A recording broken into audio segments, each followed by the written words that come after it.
Okay, so I email a lot of people about anxiety, but mostly depersonalization and derealization. And I've come across a lot of the same questions. I know I have a other video more about therapy and stuff, but this was mostly going to just be about DP and DR in general. So I've typed up some of the questions. And I'm just going to answer them, I guess, to the best of my ability. I mean, if there's others, you can always comment and I can make another one, or just if there's not a lot more, PM you directly. But here goes. My first question was, how did you get depersonalization disorder? I've actually had it twice. First time was from a panic attack. I tried some of that synthetic stuff. Stupidly, that stuff will kill you. And I just got a panic attack from it. And after that, I had it. Second time, I was literally just working at my other job. I was doing some accounting at a steel manufacturer. And out of nowhere, I was just typing in numbers and freaked the hell out. And my boss said I could go home. And then after that, I had DP. Woo! Next question. Did I also have derealization? I did. Fortunately, the DP faded quickly.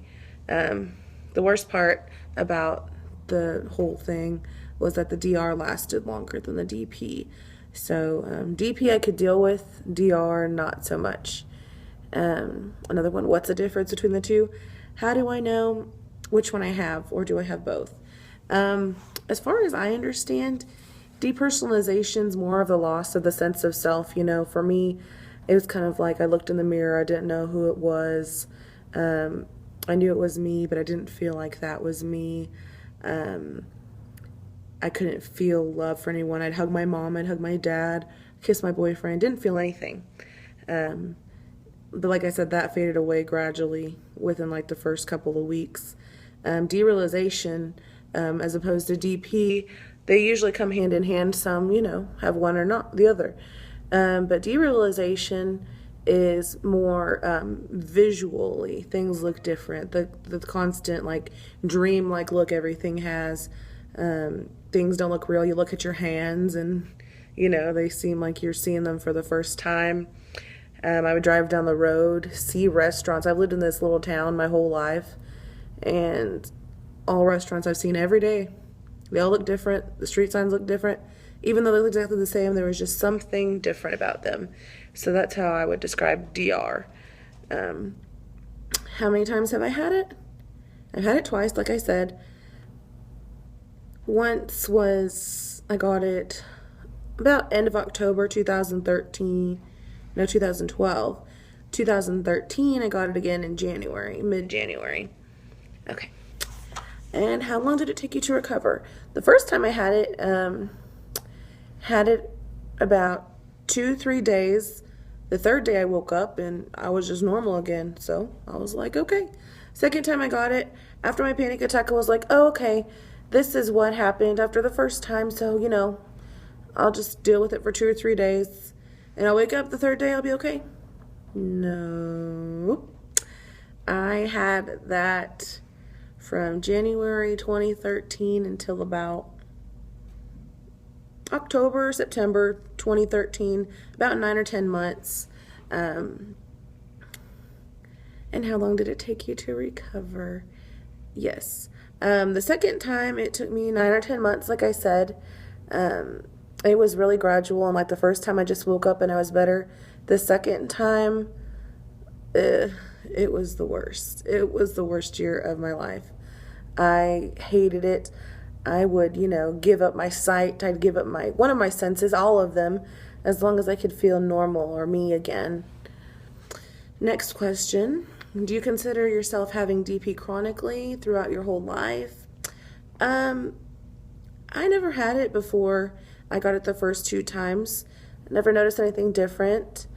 But now I can see it, that I've developed this anxiety.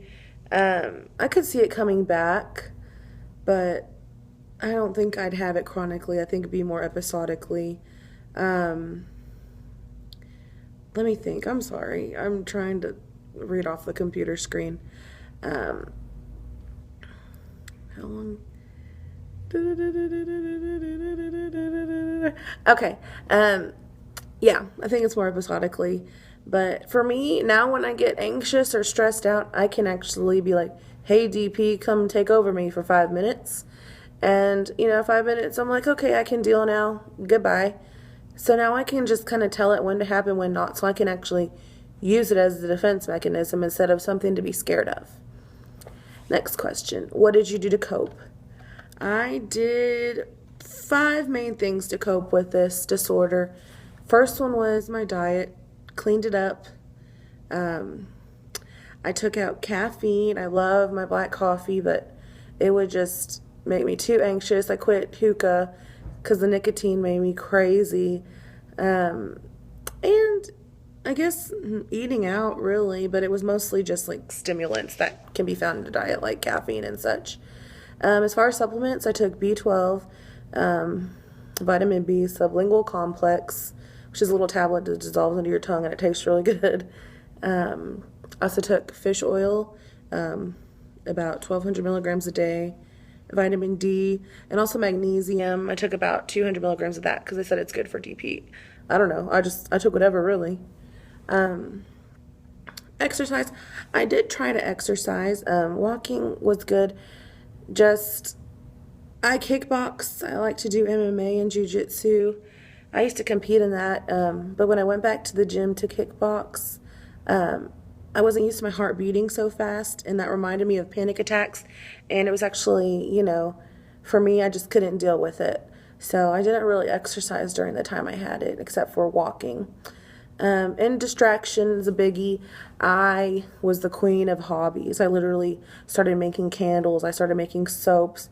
I painted beer pong tables, huge murals on big old pieces of plywood. Started making my own makeup line. I would color, I'd write, I would just play Neopets, something. I also found staring at the computer too long, though, did make it worse. So I try to do hobbies that, required more staying away from technology. So the distraction is definitely a big key of it. It's hardest to just let it go and be like, hey, I don't want to think about you anymore. When, hey, I feel like I'm an alien. I feel like I'm not weird. But it does get easier. You just have to keep pushing with the distraction. And then also I would say that EMDR and therapy definitely made one of the biggest impacts other than distraction. Those two were the biggies. I did talk therapy once a week, sometimes twice a week, with my therapist, and she specialized in dissociative disorders, so she knew what DP was. As soon as I called her, I was saying, hey, I had a panic attack and I'm feeling this, and she goes, that sounds like depersonalization. And I was like, because I called a couple before her, and they're like, oh, depersonalization is made up. It's not real. And so I decided to call her and not say anything and see what she would say. So as soon as she said that, I knew we'd be a match. I went, I talked to her, and then she suggested EMDR therapy, which is normally used for PTSD, but she's found some success with it, at least about 50%, 60% success rate with DPDR sufferers. And for me, it worked. EMDR is kind of hard to explain. Wikipedia or Google it, and you'll get a pretty good idea of what it is. It's basically you either watch a video where you hold these hand stimulators, they buzz, they go zzz, zzz, zzz, zzz, back and forth from left to right in your hands while you just talk about a memory or a panic attack or something that you're afraid of. And it's supposed to kind of stimulate both sides of your brain to process it, because when you have DP, it doesn't fully get processed. It might get processed by the cognitive side, the thinking side of the brain, but not the feeling. So that's why we're stuck feeling kind of weird, is how she explained it. Your brain's kind of like a filing cabinet. It needs to go through the right side and through the left side, but for somehow it just gets built up in one side, and that's where panic comes out and it overflows, just like our brain is basically a huge filing cabinet. I also made a video about EMDR, about my experience, in case you're interested more in that. But those are the majority of the questions I have about my disorder. Currently not suffering, thank goodness, but you never know. I did find that now that I know what to do to get rid of it, it's so much easier to just forget about everything. And now I can bring it on and make it go away at will. So if it did happen again, I'm not really worried about it because I've defeated it twice. I know I can do it again. It's just kind of scary and a little bit of hard work, but really it's not going to hurt you at all. So that's all I have for now. If you have any other questions, feel free to ask, PM, post them, comment. I don't know. Some of you have my email. We talk a lot anyways. But, or find me on Facebook. Friend me. I love friends. Woo! But anyways, thank you for watching and have a good day.